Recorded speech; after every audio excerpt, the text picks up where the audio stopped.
going on, guys? I'm Mark II from Techno Buffalo, and Apple on Monday introduced iOS 9, which includes a lot of big new features, namely the addition of a smarter Siri. With the first beta already available, we've had the chance to take Apple's new OS for a spin and have our first look right here. Siri got a bit of a design change in iOS 9, so she looks how she does on the Apple Watch, along with a new proactive feature that will suggest relevant people, suggested apps, nearby places, and more depending on your preferences and usage throughout the day.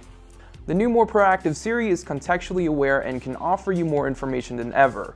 For example, if you run every morning, Siri can offer music to listen to when you plug in your headphones. The music is context sensitive and is dependent on the time and place, so if you're at the gym working out, it'll play music with an upbeat tempo to get you hyped up for your workout. Proactive will even tell you when to leave for an event based on traffic and make a suggestion for who might be calling from that unknown number.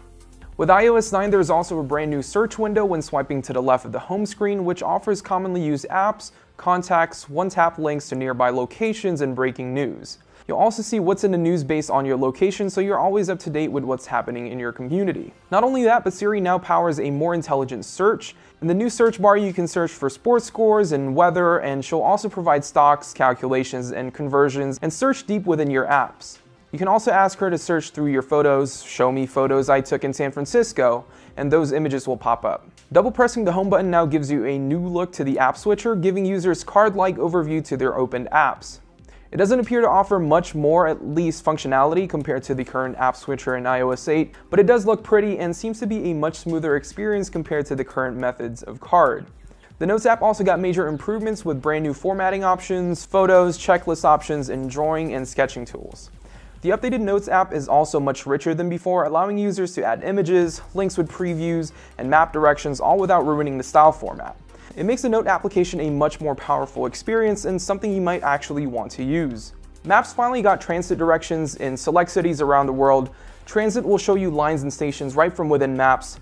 Siri is also integrated into Transit, which means we can finally ask Siri how to get to a certain location via Transit option. But as of now, Transit is only available in places like San Francisco, Washington, D.C., Baltimore, New York, and Chicago, just to name a few. But it's great that it's finally here, and it was a long time coming. Searching for nearby locations is also much easier in Apple Maps, giving you a variety of options to choose from food, drinks, shopping, and more. Apple also announced a brand new Flipboard-like app called News, which takes content from sources like ESPN, Wired, and the New York Times, presents them with rich typography and really nice imagery. With the new News app, the more you read, the more personalized the News app becomes, which means you'll see more articles that are more tailored to you. The app isn't available in the first public beta on our iPhone, though from what Apple showed us at WWDC, it does look really nice. The iPad got some love in iOS 9 as well, including true multitasking and a brand new QuickType keyboard. The new multitasking feature includes something known as slide over, which means you can bring smaller versions of the apps like Notes, Mail, and Messages with a quick gestures right beside the Safari app. There's also Split View, which allows users to put two apps next to each other, something we've seen in competing tablets already. Additionally, there's a picture-in-picture feature that'll allow you to keep watching videos while you jump into another app. While most of these new features are available for most iPads, Split View is only available for the iPad Air 2.